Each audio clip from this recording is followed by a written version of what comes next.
Godzilla that they got a thing going on? Yes, they do. And the reason you're probably watching this video is to better understand this weird phenomenon. Today, we will go over all the evidence and clues that will give us a full understanding of how this relationship between Mothra and Godzilla really works, including how burning Godzilla functions. If you enjoy our content and haven't subscribed yet, hit that red button below so we can continue to fill your feed with really fun kaiju content. And go buy some merch and posters if you haven't yet. Before we begin, there's one word we really need you to get familiar with: symbiosis, which is defined as a sort of interaction between two completely different organisms that will affect both species, sometimes in a positive way. If this sounds a bit outlandish, then guess what?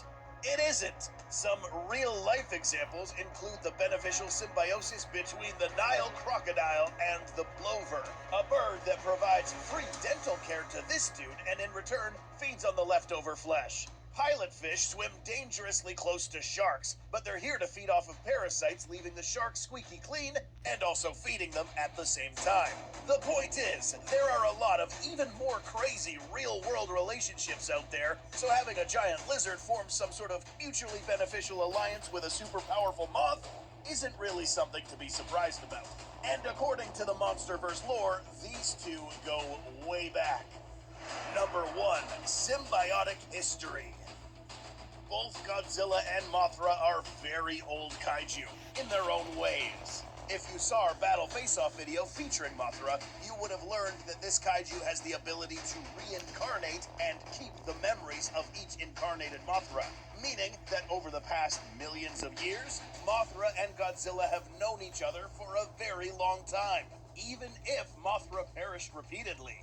In a few clips from a couple MonsterVerse films, we witness cave paintings drawn by ancient civilizations that depict Mothra's close alliance with Godzilla, always flying next to him when facing another foe. But why exactly did they become friends, or allies? Remember, this type of symbiosis is a result of two organisms mutually benefiting from each other's existence. So these two had to share a common interest in order for them to form a bond. The answer could be found in both of these animals' moral compasses. At Domino's, you can get more than just amazing, delicious pizza. There's also lava cakes, bread bites, and more. Break up with sinus symptoms with just one dose or your money back. Mucinex Sinus Max. The answer could be found in both of these animals' moral compasses. Mothra, being a benevolent titan, has a positive regard for humanity, always seeming to be a protector of some sort, and even going as far as refusing to willingly kill humans, even if provoked. If you didn't know, MonsterVerse's Mothra actually had an additional symbiotic relationship with humans themselves. Mothra would protect these groups of people, and in turn, these people protected its egg. But back to the G-Man. Godzilla quite honestly couldn't care less about a few squashed humans, but it is his role to keep a balance in nature, often fighting other kaiju that could potentially end the human race, thus bringing peace and order to the entire planet, something Mothra also wants. In return, Mothra has helped Godzilla in combat many times, sometimes going as far as sacrificing herself for Godzilla, all for the greater good. So we see now that both of these titans benefit from having each other as allies, but there's more to this. As mentioned earlier, this relationship has lasted for a long time.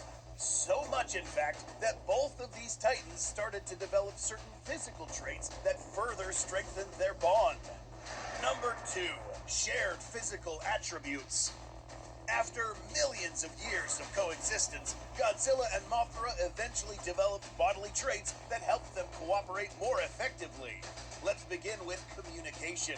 In this type of mutualistic symbiosis, it was imperative for them to be able to know each other's whereabouts at all times, in case one of them got into trouble, which in many of these cases, it was the G-Man. For this reason, it is possible that over time, both Godzilla and Mothra tuned themselves to understand each other via sonar. In Mothra's case, she is capable of amplifying sounds that Godzilla can actually understand. In 2019, in the film Godzilla King of the Monsters, we see Mothra emitting her God Ray ability while hovering above Godzilla's possible location. After some acoustic scans, it was evident that Mothra was actually communicating with Godzilla at that given moment. This attunement to each other's frequencies had to be the result of millions of years of evolution instigated by constant cooperation. But there's more. A lot more. Take a look at Mothra's wing patterns. It is mentioned by official sources that these rounded shapes found on the tips of these wings are actually meant to resemble Godzilla's own eyes. In the real world, it is theorized by scientists that real moth eye patterns are used as an intimidation mechanism to ward off predators that look at the moth as its next potential meal. If this logic is migrated into the monsterverse, then Mothra couldn't have slapped a better pair of eyeballs on her wings. As we can see, this symbiotic relationship runs deep within these kaiju. But did you know that Godzilla has other types of symbiosis with other kaiju? If you're enjoying this video, please don't forget to like this video and most importantly, subscribe. Number 3, parasitism. Not every type of symbiosis is a positive one. The definition that we gave earlier actually applies to one type of symbiotic relationship known as mutualism, where both parties are positively affected. Other types of symbiosis include commensalism, competition, neutralism, and finally, predation and parasitism. We are going to focus on these two. Parasitism is where one animal feeds on the other and the latter is negatively affected.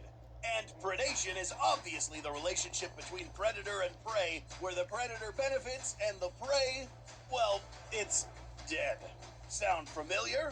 Yep, by this definition, Godzilla and the Mutos share this type of symbiosis, especially with this one, the Muto Prime, who fills up for both of these categories, implanting eggs in Godzilla specimens and having them feed on the Gojira until it is fully depleted of radiation and consequently dies. This form of detrimental symbiosis should not be assimilated with Mothra's. With her, it's the complete opposite.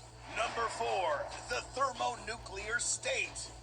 If we go back to the events that happened in Boston in 2019, you'll recall that Mothra was the one who gave up her life protecting Godzilla while granting her so-called life energy over to Godzilla, allowing him to turn into this monster. But does Mothra really need to die in order for Godzilla to turn into this thermonuclear state? The answer? Maybe, but we simply don't know yet. We aren't going to pretend we know the answer for this, but what Mothra can do is provide Godzilla with help, while she's alive or dead. In this case, Mothra sacrificed herself, and it just so happened that she died very close to Godzilla, as if this whole stunt was almost meticulously planned, allowing this said energy to be absorbed through Godzilla's receptive skin. Here we can see that he starts glowing with a reddish-orange hue between the scales, signifying that at some point this energy will have been completely absorbed by Godzilla, turning him into burning Godzilla.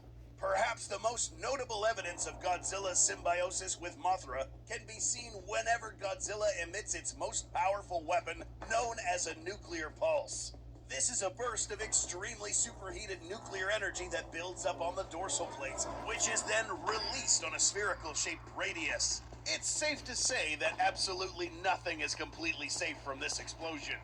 The interesting part is that we can see Mothra's wing patterns emitted in the form of visible light, suggesting that 1, either this particular wing pattern evolved to resemble Godzilla's burning state, or 2, Godzilla's genetic composition that builds up this thermostate evolved to resemble Mothra's wing pattern. But there's even more. Listen closely to the sound of this nuclear pulse. Did you hear that? That noise that was emitted by this pulse also resembled Mothra's cry. So what about Godzilla's anatomy allows this to happen? Again, as mentioned earlier, symbiosis does not stop at basic coexistence between two species. In many cases, mutualistic symbiosis triggers genetic transformations that over time resemble the physical attributes of the symbiotic partner. In other words, Mothra and Godzilla's abilities and attributes evolved to behave like the other. This sound in Godzilla's nuclear pulse is further evidence that Godzilla and Mothra could possibly emit sounds that mimic one another, which is why they understand each other. Today we learned that apart from sharing a mutual and beneficial relationship, This duo has proven to be one of the most efficient, communicative, and powerful alliances in this kaiju universe. But are there other powerful dynamic Titan duos out there? Let us know which one is your favorite, and stay tuned to find out which one could potentially be the most powerful. Please like and subscribe if you haven't already, and we will see you in the next video.